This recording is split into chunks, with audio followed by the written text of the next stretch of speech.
Good morning, everybody. Welcome to Straight Off the Bat, a Facebook Live series from the Bankers Association of Trinidad and Tobago. It is a show that covers the need to revive, survive, and adapt to the new normal of COVID-19. Today, we're going to cover some topics that, it's going to be Black Friday just now, and then Cyber Monday, and I know you guys are going on Amazon. Don't even get me started. I know you are on Amazon and you're prepping for those who can't afford it, buying presents for people. So you want to stick around for the next hour because we're going to have a really great conversation with Antonio from RBC about some of the things that you need to look out for, especially for a lot of us who are shifting across to online banking for the first time as well. He has some great insights into what you need to know about setting up your account. Before we start, make sure to smash that subscribe button because you need to be notified every time we have these discussions, because financial education and literacy is something that we all need to know or need to grow on, because you're never too old to continue to learn, and some of us didn't necessarily have parents to sit down and be like, this is what you need to do. I know it's not their fault, but this is just how it is. Yeah, so stick around because we're always looking forward to your feedback to look at future guests. So we're going to welcome Antonio into the mix. And we had a little bit of a technical difficulty setting up, through security, but we have him and we welcome him to our session today. Good morning, Antonio. I feel like you are a pro at this. We've done this before. Let's put it this way: you should always be prepared. Yes. And, we had a little bit of technical difficulties. It's fine. We're over the hurdle. I think the content that you have to bring to the table is so important. We're going to we're gonna put aside that we don't have the perfect lighting right now, but I think everybody can hear you. For the folks out there, if there's any audio problems, just slide into the comments and we will make the necessary changes. So, Antonio, just give the folks out there a brief insight into what do you do? Okay, well, I am the manager of corporate investigations at RBC Royal Bank. My unit of our portfolio covers the length and breadth of the Caribbean. So we don't only see about Trinidad and Tobago, we also see about all of the other islands where there's an RBC footprint. I'm also a serving member of the ACFE, and I'm also on the Interbank Anti-Fraud Committee. That's a committee that's set up under BATT, where we meet on a bi-monthly basis to discuss issues, circumstances affecting the institutions and how to make plans to get around these things. Wow, so you have a wealth of knowledge that spans beyond Trinidad and Tobago, which is going to definitely be important for us to have these discussions. For those who are now joining us, thank you for being here. And we are talking about internet fraud, which has such a broad range of topics.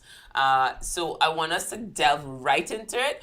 We did have some discussions previously, if you've missed it. We had a live session with Antonio about fraud, more along the lines of, commercial perspective, looking at checks. And it was quite interesting what you mentioned on social engineering.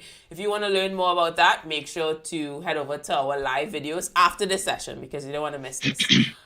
So let's talk about online banking, right? Because we don't like lines. Nobody, I don't know. Maybe it's just me. Guys, you could correct me if I'm wrong, but nobody likes lines, right? And especially now, we don't want to have to put on masks, be sanitized to the point where your skin is crackling because it needs moisture.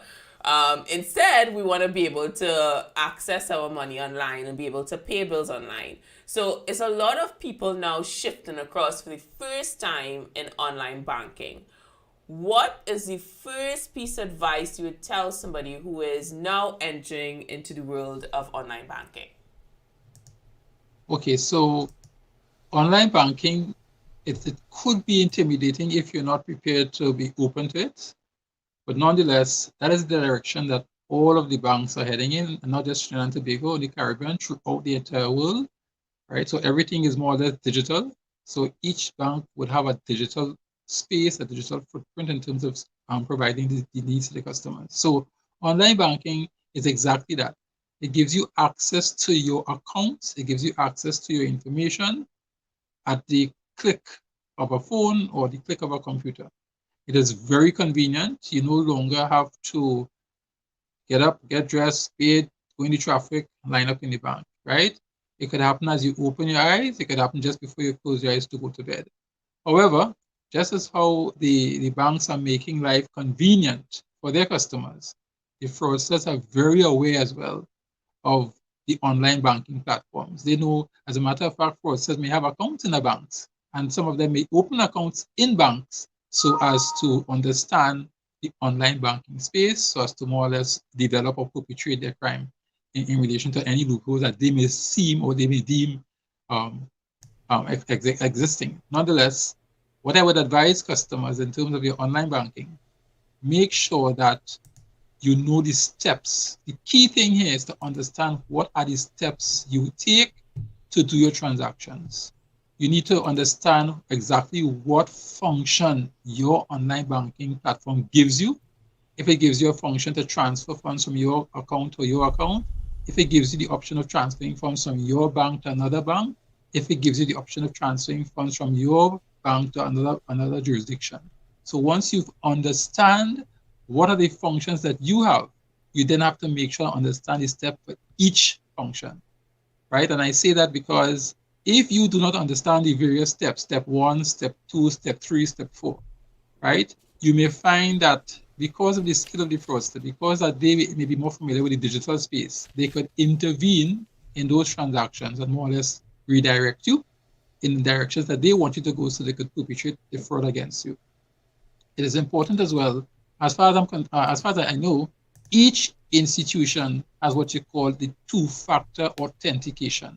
And to date, the fraudsters have not been able to get around that. So your online banking is definitely secure, and it is a safe space for you to do your transactions.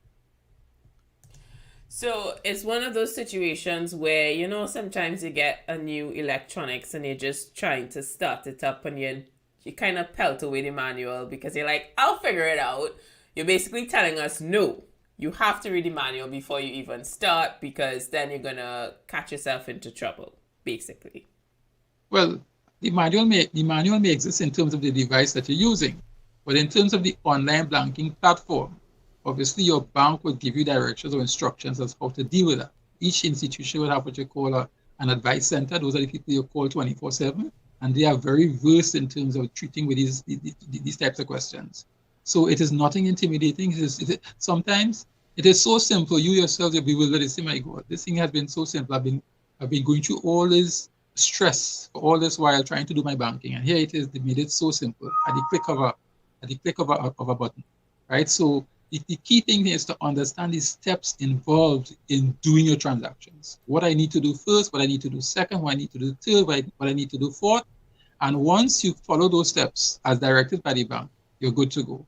If, however, somewhere in there, something happens in a way that, for example, what the fraudsters may attempt to do is they may intervene. If they see you online, they may intervene in that transaction and trying to get you to give them your code, as the case may be. Right? Once you see something like that happening, you just need to abort the transaction and contact your bank immediately. But nonetheless, with the two-factor authentication process, security process in space, that has taken care of all of that. So your digital banking is very safe. Can you elaborate on the two-factor authentication? What does that look like? Right. So when you hear two-factor, it means that you have to use two measures of security to get access to your function, your online banking. More than likely, one of the factors would be your password, and the other factor would be a digital code you would have received from the bank or device the bank gave you in terms of your to present that to open your account. There's something called a lot of banks use Entrust, where the provider provides you with an electronic code. So you log on, you go online, you put in your password, you put in your identification number, it then asks you for that code. That particular code, which is electronic, which will be given to you personally. You would then take that 4-digit code or 8-digit code, as the case may be, put it onto your platform, click enter, and that would take you into the space now where you could now process your transactions. Right now, if you take too long to put in that code, that is okay, because the code keeps changing over and over. I think it's every 30 seconds or every minute, the code keeps changing over and over. So whatever code is appearing on your device at the time, you use that 4-digit code to get into your banking digital space to process the transaction. So when you hear two-factor authentication, it simply means you have to use 2 measures of security to get access to your function. It could sound somewhat overwhelming for some people, but I just want to remind everybody out there, I prefer this than sign up in a line. So, stick with us. I feel like we're taking you down the right direction. Thank you everybody for joining us. Good morning to everybody, because everybody's like sliding and saying morning. Thanks for your question, Natasha. Unfortunately, this session is not bank focused, so I think you need to head over to your specific bank with your question. As it relates to our Q&A, just stick around for the last 15 minutes. We will ask and drill Antonio on all the questions that you may have. So, Antonio, when it comes to passwords, right? Because we are living in a world where there's so many to you have to remember so many passwords. It's easy as humans to take the easy route and do things that include your name, even your date of birth, which to me, that doesn't even seem to be a secure option either. Or some folks may have 1, 2, 3, 4, 5, 6. I can't even believe that I'm saying this, but there was a report that said that was actually one of the most popular passwords, as well as the year. So can you give us some insights of what not to do? Because I feel like we need to start there. Okay, now passwords are important, right? Almost every aspect of life now, every aspect of digital life now, you must have a password. As a matter of fact, most of us have passwords even to open our phones, right? To open your computer, there's a password. Depending on the type of door you have to enter your home, there could be a code or a password. So passwords are very important. It's part of life. However, we need to understand that there are things that you should not use to develop your password. For example, as you said, your date of birth, right? Your car number, your telephone number, and that sort of common information that you would find on somebody's profile.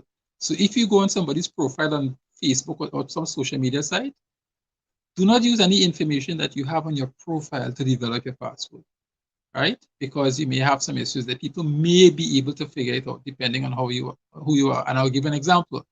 I spoke to someone just recently, and they were able to tap into the neighbor's Wi-Fi, and they never asked the neighbor for their password, right? They just knew that the neighbor had a favorite grandchild, and they almost sure that the grandchild's name would be the password, and so said so. Then they tried it once, and they got through.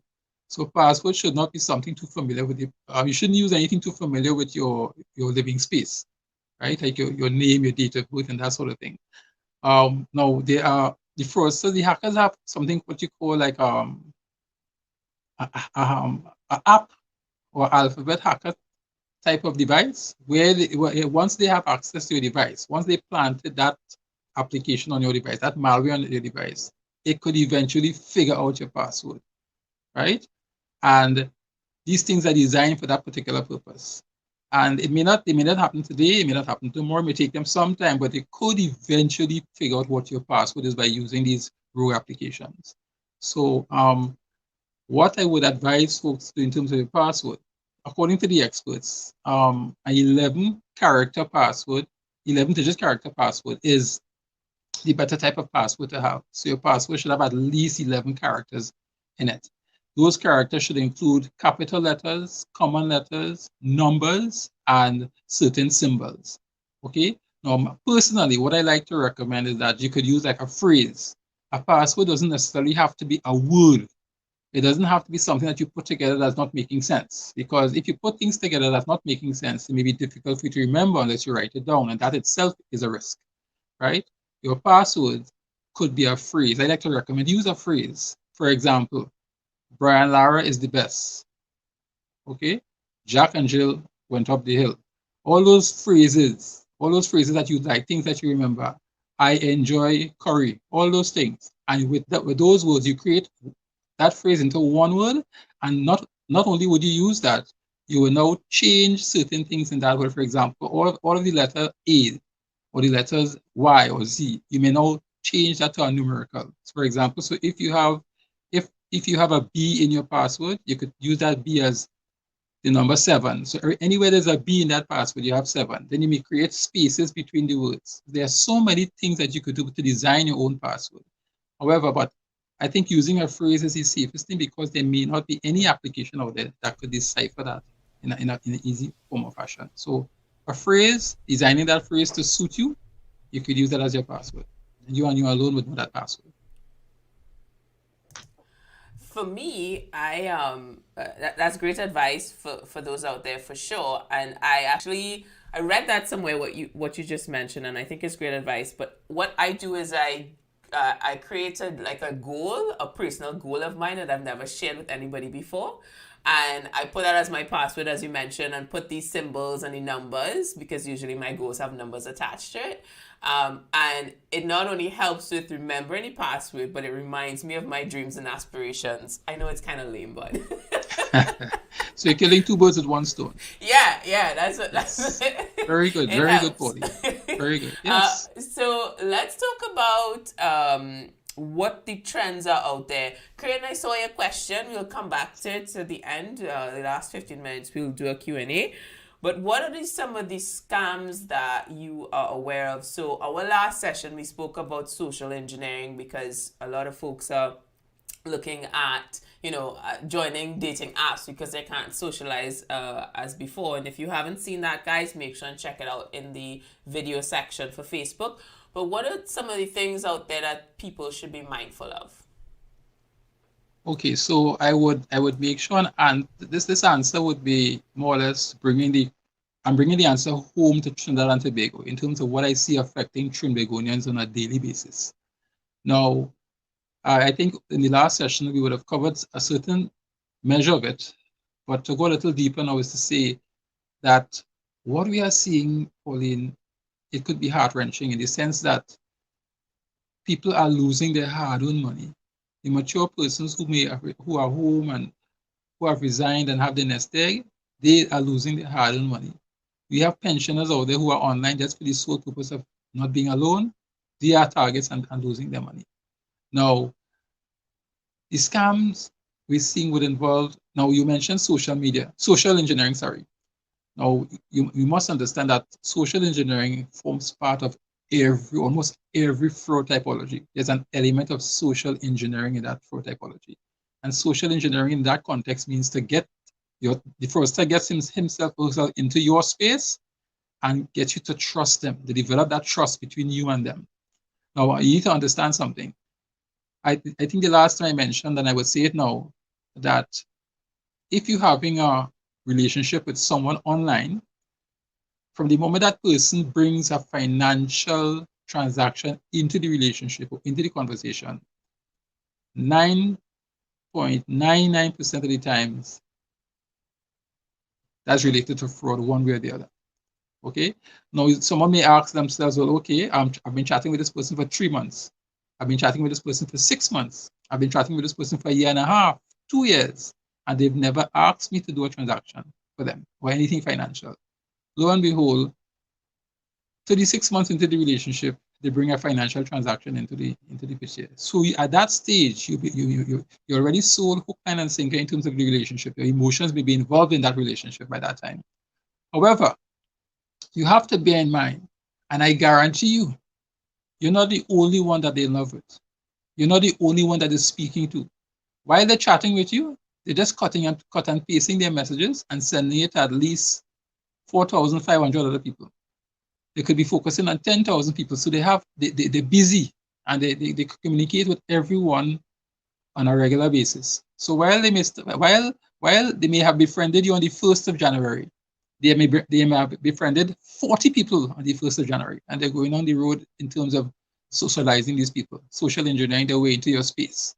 So it's not a case of them having to get to you 2 days after they befriended you or added you to their friend list. It doesn't work like that. It could take months, it could take weeks, it could take years, right? Because they are working on other people in the meantime. The key thing to remember is from the moment they bring a financial transaction into that conversation, 9 out of 10 times it is fraud related. So what the typology that we're seeing that is affecting Trinbagonians is one where people are being befriended on social media, the social media sites, Instagram, Facebook, as the case may be. They are being befriended there. What you find happening, they will then escalate that conversation or communication on WhatsApp, on some sort of social media site where they could speak to you instantly through your phone, as opposed to a computer, right? Or a situation where they have your telephone number or you have their telephone number, so they could communicate with you much faster. During that conversation, they will have a normal, typical day-to-day conversation. They will send you pictures of themselves, their grandchildren, their dog, the fish in the fish tank home, everything to make it nice and dandy. And one day, out of the blue, they would mention that financial situation to you, or what they will do to you is say to you, Pauline, because of our relationship, because of our friendship, because of how I feel about you, I'm sending you a gift. And they will send you a picture, Pauline, that has all of the good stuff in it. If it's a woman, they will send you a picture of a handbag, shoes, jewelry, telephone, watches. If it's a man, they will send items that would attract the male person. And they would say to you, I already sent these items to you. Somebody will contact you in terms of when they get to Trinidad or Tobago, someone will contact you. The broker will contact you to come and collect your items. Lo and behold, Pauline, remember they have your telephone number. You would get a telephone call from somebody purporting to be from one of the service providers who do these things, who bring items into the country. You're going to get a phone call and they're purporting that they are from this place and there's a package here in your name. And you need to provide X amount of dollars to clear that package. By that time, Pauline, what we've seen, people are so excited to get this gift, this very expensive gift, that they go ahead and pay maybe online for or credit funds an account for to collect their package. Now understand this. The fraud typology doesn't just work in one stream. There's about 3 or 4 streams of this fraud running parallel to each other. The other stream is that they need someone who has a bank account. Now, just a little side, to drift a bit, having a bank account now, one doesn't have to have money in the bank account now to be of value to the fraudster. Once you have a bank account in any financial institution, you are of value to a fraudster, right? So what we see happening is that they would tell this person who is so in love and who is now befriended and who's looking forward to this expensive package to take X amount of dollars and credit it to this particular account in a particular bank.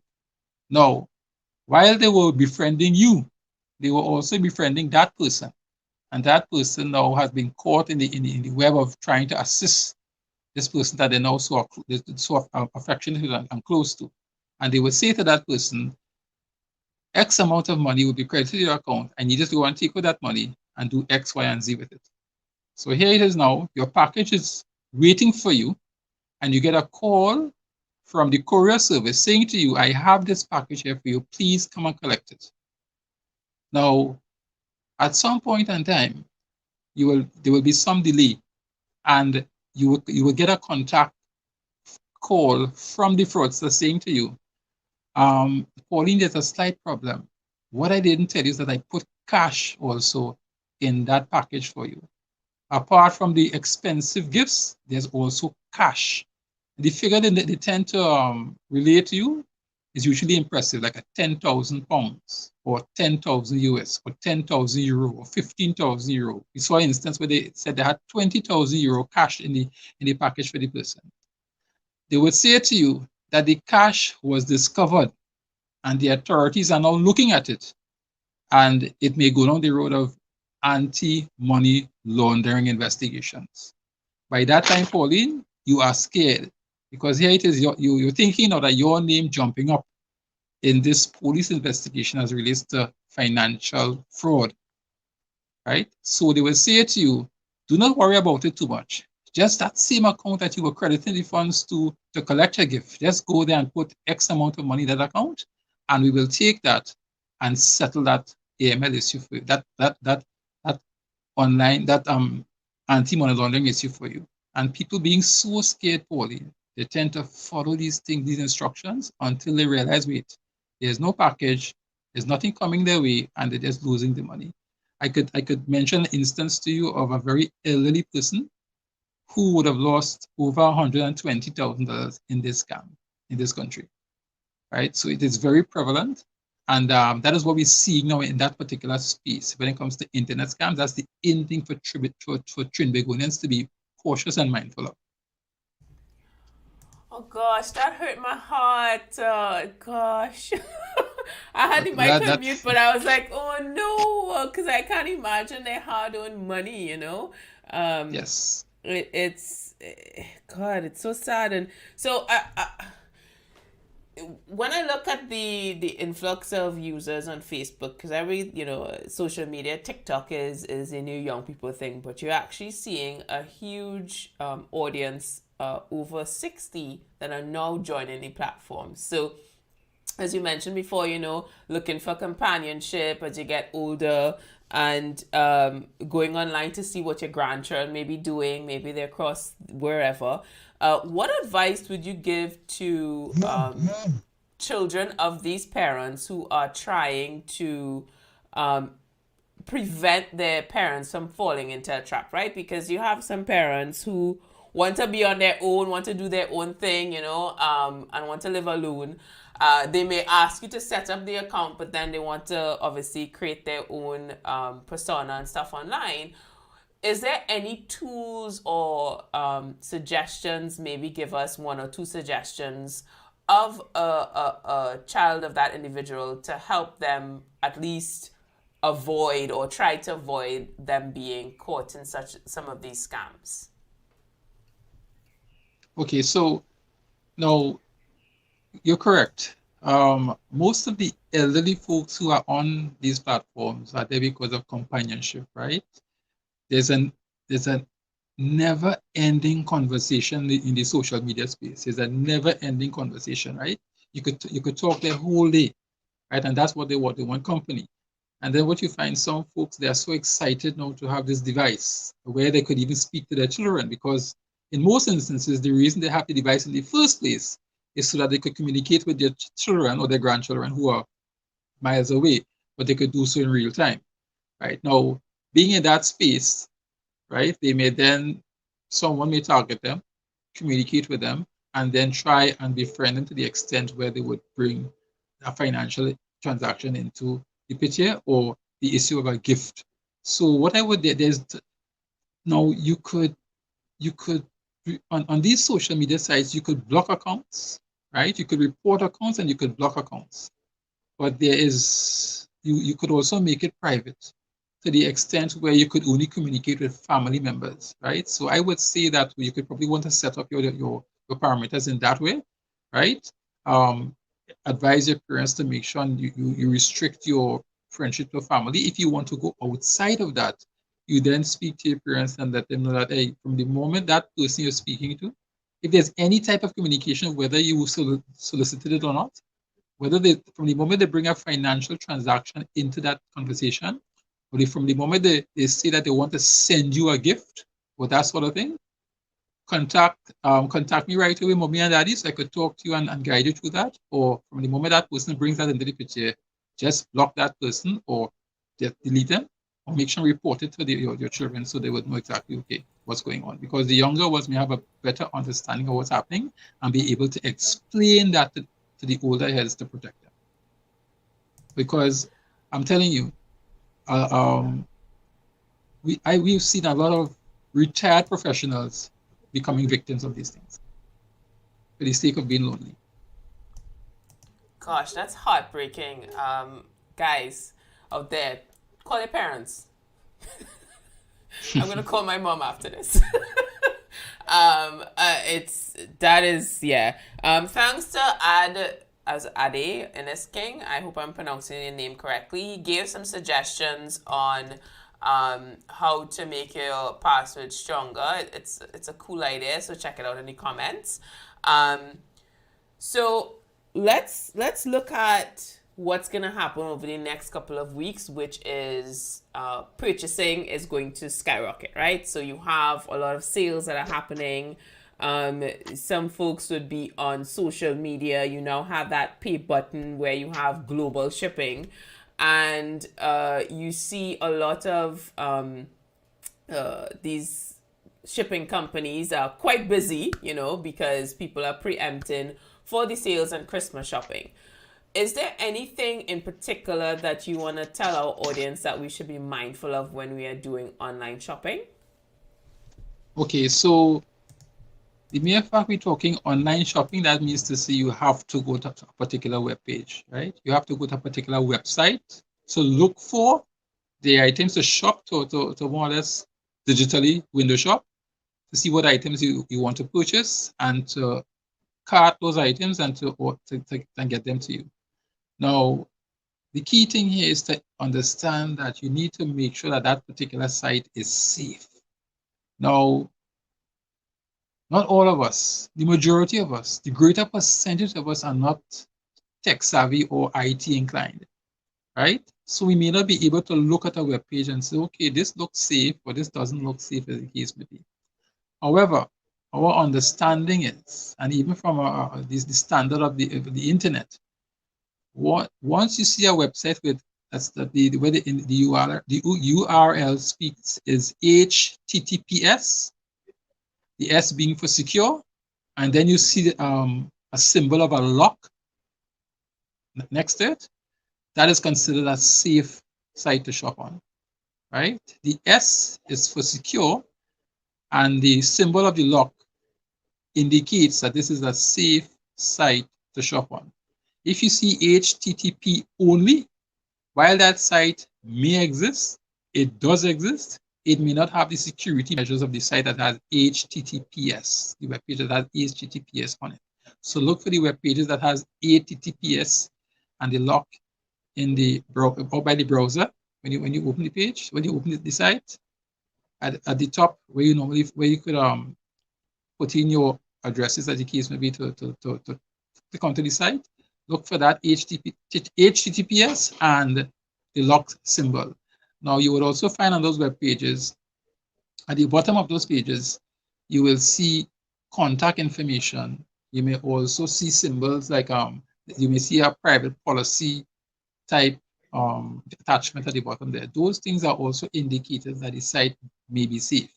Now, although you may see all of those things at the bottom that speaks to the policy, that shows contact information, private policy issues, and all sort of certificates, right? You may still be wondering, I wonder, how safe is this site, right? So you need to make sure that when you go onto those type of sites, what you may have to look out for in terms of if the site could be considered a bit unsecure, right? You may have pop-ups, right, coming at you with outlandish claims, right, indicating that you either want something, or if you click on this link, right, you could expect this, or thank you for shopping here, and that sort of thing, right? So you find that sites that are usually safe, you may not have that type of pop-up taking place, that kind of activity. So that's one of the measures. But to make it as simple as possible, sites that where you see the HTTPS and the lock in the browser, you are more than likely, we consider those sites pretty safe, and that's you could go on those sites and do your shopping. What about the social media website shopping? Do you have an opinion on that? Like, what should we be looking for? Because the ease of that shop button sometimes is directly on the social media. What should be, because the HTTPS is specifically for when you're looking at their website, but some folks are now using social media. Right. So in the social media space, I think what you need to be alerted to is maybe the type of grammar that you're seeing on those sites, right? More than likely, when people have those types of sites, they will not make mistakes. Professional sites don't have grammatical errors or typos and that sort of thing. Those are the little things that could jump out at you with those particular sites. And then you find mainly those sites are the ones that have the pop-ups coming at you. Or there's something called malvertising, where they may put a particular advertisement on that space. And from the moment you click on that advertisement, what is really happening is that you're in the background, you're downloading a malware or spyware onto your system, right? So those are the little things that it's nothing that is going to be huge to jump out at you, but those are the little things you need to look for, especially on those social media links, shopping sites. I actually did see an increase of YouTube ads from China. And you could tell, because sometimes out of curiosity, I just kind of check it out. And the English is definitely, it's a broken version. It's like if they translated it using a tool and things like that. I'm just afraid of. Can you hear me? Yes, I'm hearing you. All right. And can you just touch a bit on malware? But before we get there, folks, if you're just joining us, thank you. We are here talking about internet scams during this time just before Christmas and all these Black Friday, Cyber Monday sales that are happening. You really have to be mindful of what's out there. And this is part of the series for financial literacy and education. And when it comes to malware, what exactly is malware? Because I've seen it a few times, and you have your computer may have some sort of antivirus, but what should we be aware of when it comes to that terminology without being too technical? Okay, so you have a brand new computer, you have a brand new device, a brand new phone, a brand new laptop, a brand new desktop. It's brand new. You register it, you know open for business in terms of you're logged onto the internet. You could now do whatever you want. You have your free email accounts, you could go shopping, you could do so many things. But remember, the device is brand new. So when it came to you in that state, it is not compromised, right?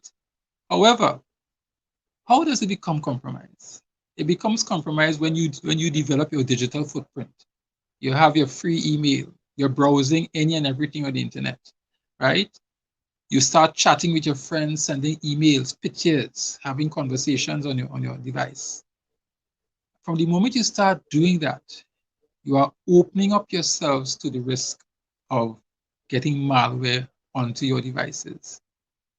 Now, it is important that you have a very up-to-date antivirus stored on your device so as to help protect you from malware. You have good applications, you have bad applications. And to make it very simple, malware are the bad applications or the rogue applications that could be affixed to your device for the sole purpose of either securing your information or digitally monitoring you so they can get information on you. So here it is, you're having a conversation with your twin sister who's in London, and she's sending you a picture of your brand new niece. Little does she know that her device has malware on it, has been compromised. And that malware has attached itself to that picture she's sending you. So from the moment you get that attachment on your brand new computer, you click on it. From the moment you open that photograph, and you are oohing and eyeing because the baby is so cute, little do you know in the background, you are downloading a malware on your device. It could be a malware that is for the sole purpose of taking any password you type in. It could be a malware to make sure that from the moment you do a financial transaction, it activates itself and tries to intervene.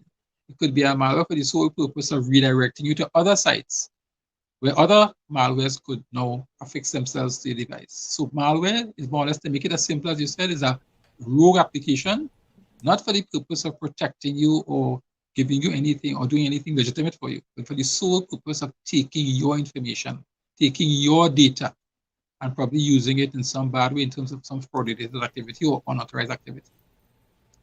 Right? That's all. That sounds scary.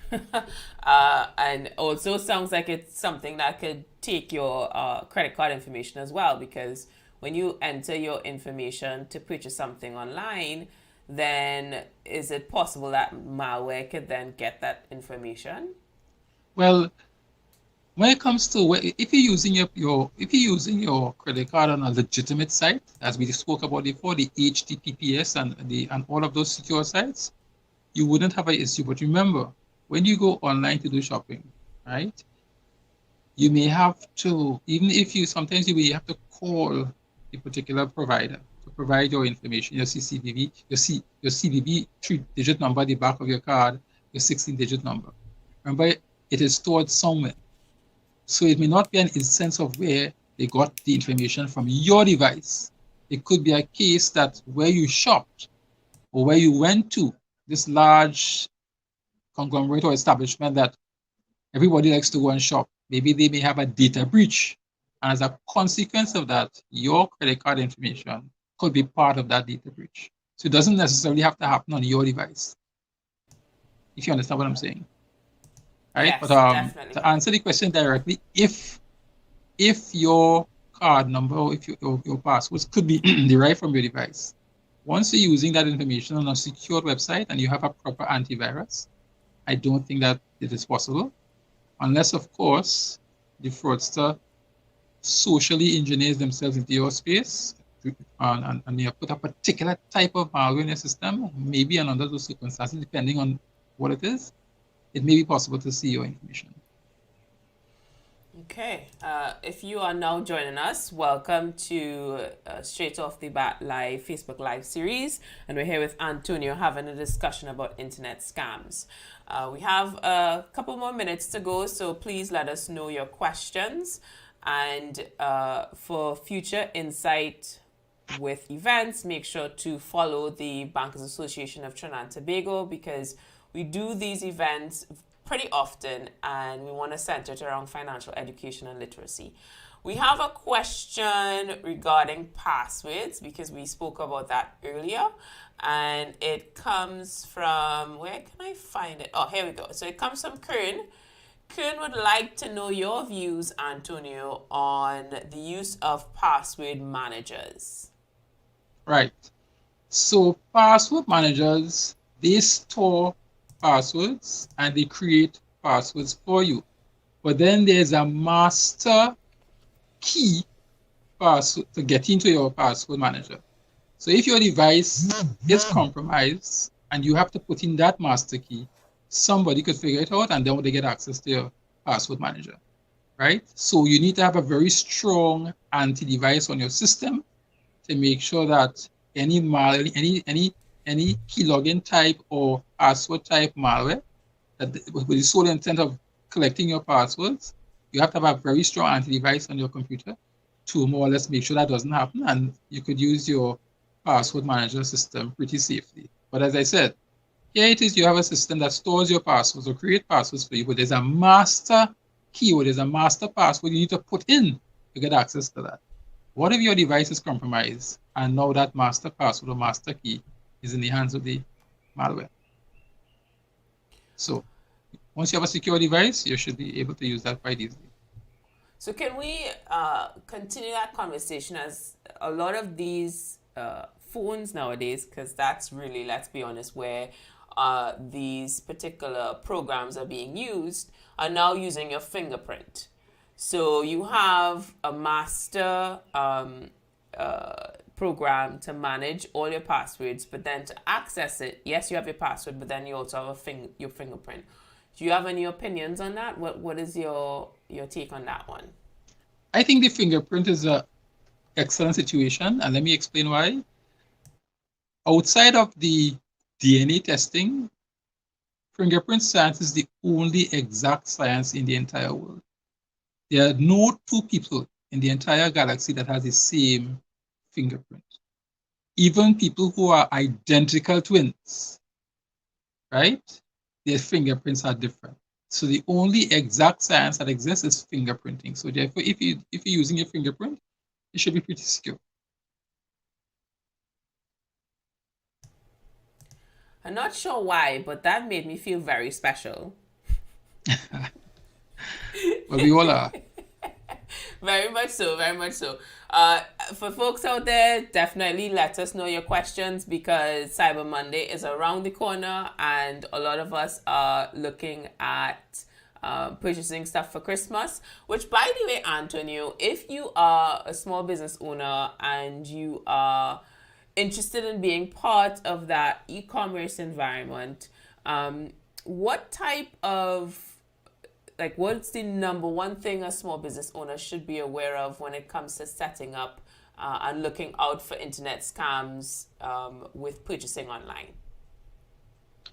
Okay, now I guess the small business owner would face the same type of challenges as everyone else. Now, the small business owner is online for the sole purpose of selling their goods, right? Now, unless you are selling that goods or service electronically, somebody has to physically appear to collect those items, right? So you just have to make sure that whatever method of payment that person is making towards getting your goods or service, that method of payment is secure and legitimate. Just a step away from the online models, focus a bit. What we see happening with a lot of small businesses in the country is that persons are going online, ordering goods and services from them, and then showing up and paying with a bad manager's check. Right? So when people see manager's checks, they tend to drop their guard and say, okay, the mere fact a manager's check is present, things are good.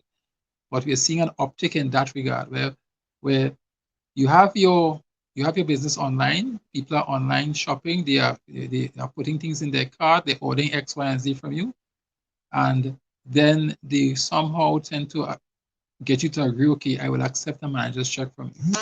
And someone shows up with a manager's check to pay you, leave with your goods, only for you to go to the bank subsequently to realize, hey, this check is not good. So you are now out of pocket in terms of whatever you sold those people.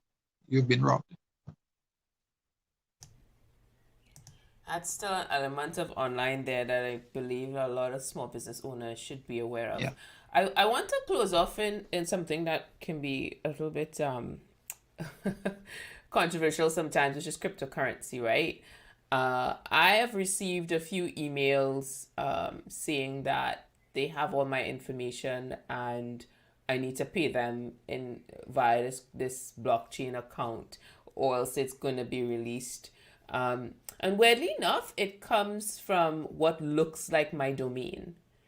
Because I am a digital native, the first thing I do is I head over to forums and like you mentioned earlier, where the social engineering is a copy and paste, there's specific email templates that they use, right?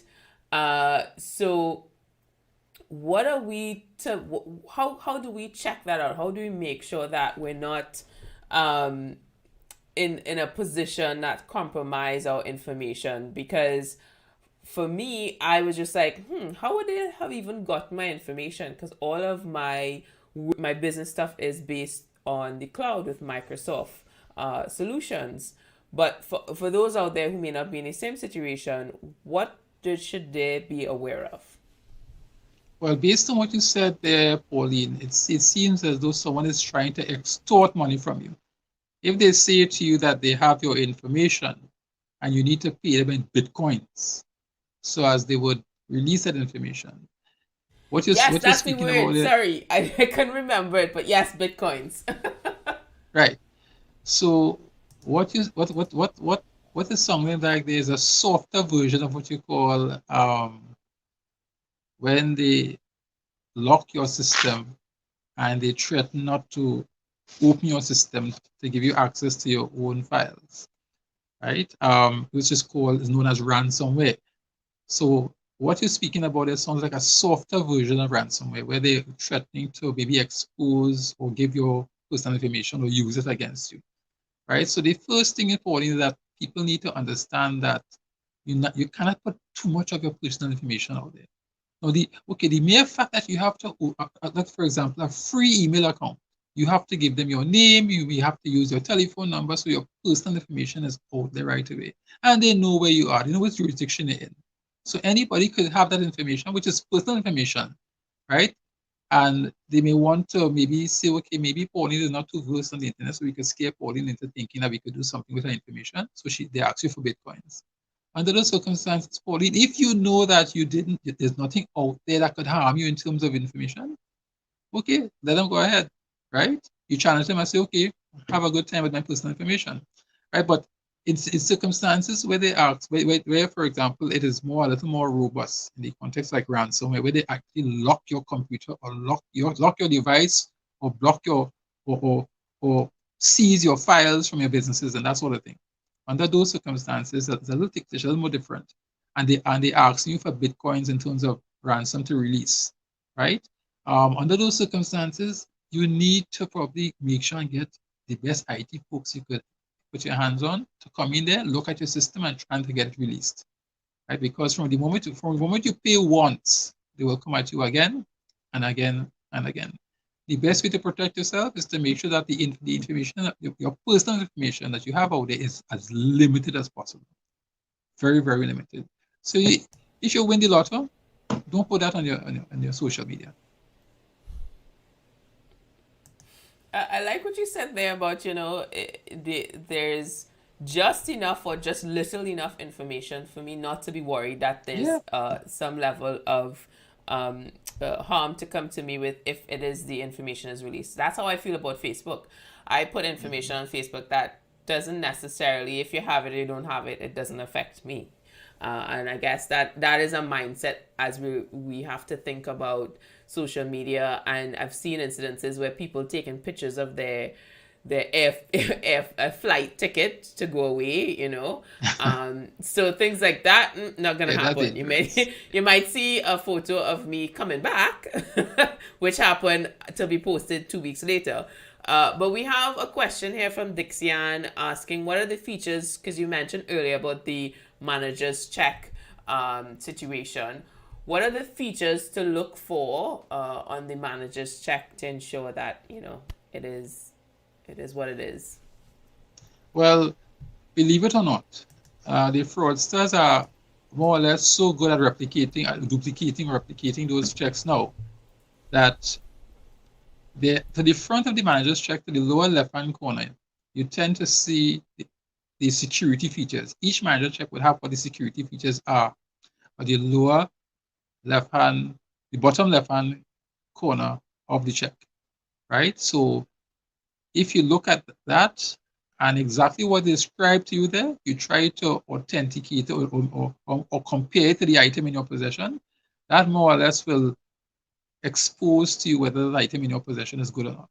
Then, to my mind, the bleed-through feature, because with manager's checks, original manager's checks, there's a bleed-through feature. If you look at the protected graph at the bottom of the check, you will see the numbers, and the numbers, there's a bit of ink, right? When you turn that check around, that ink is supposed to be seen, that ink on both sides of the voucher, not just on one side.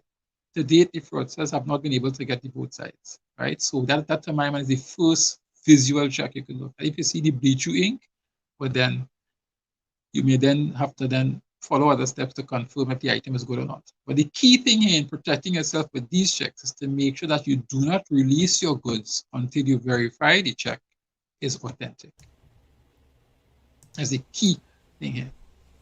Great advice. Good. I know we started a little bit late, so we're gonna extend this a bit because we have a question from Renato, and I just want to be mindful, Renato. Antonio cannot speak on behalf of all the banks. He works at RBC. So would banks in Trinidad put red flags on your bank account if you do transactions with forex trading and Bitcoin dividend returns? Okay, so to answer that question generally, once you are in breach of any AML procedures or guidelines as dictated by the CBTT, once your account is being used for any type of fraud or fraudulent activity, that's it. You could consider yourself having some questions to answer. So it doesn't matter whether it's Bitcoins, It doesn't matter whether it's checks, it doesn't matter whether it's credit card. Once your account is affiliated to any type of AML or fraud-related activity, you could have a problem.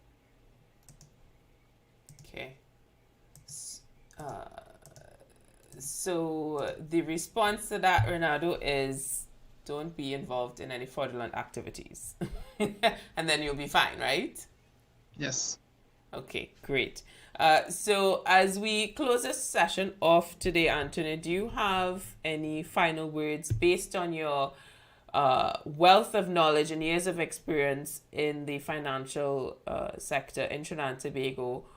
What advice would you give folks out there who are now trying to navigate in the online world? What would be the main takeaway you have for them? Okay, the main takeaway is to make sure and outfit yourself with the knowledge you need to protect yourselves, right? You need to understand what a safe website looks like. You need to understand where you are in the context of you could be a target.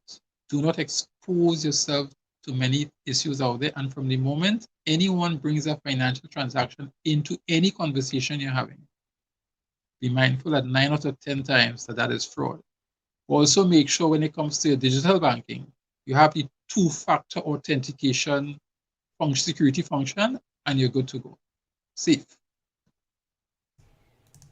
Great, and I think with that, we're going to end off the session. Thank you so much, Antonio, for sharing your information and your wealth of knowledge into the internet environment that we are all forced to live in right now. And with that said, I want to thank you all for joining us. Make sure to subscribe to get the know-how and the exclusive insight to our next guest. We have the link in the comments below. It is bat.org.tt/Facebook Live show. And there you would get an email directly to your inbox. Don't worry, it's a secured email showcasing what we've done so far and who we're going to have as guests for our next session. So just make sure you are careful out there, folks. And I'll see you next time for the Straight Off the Bat series.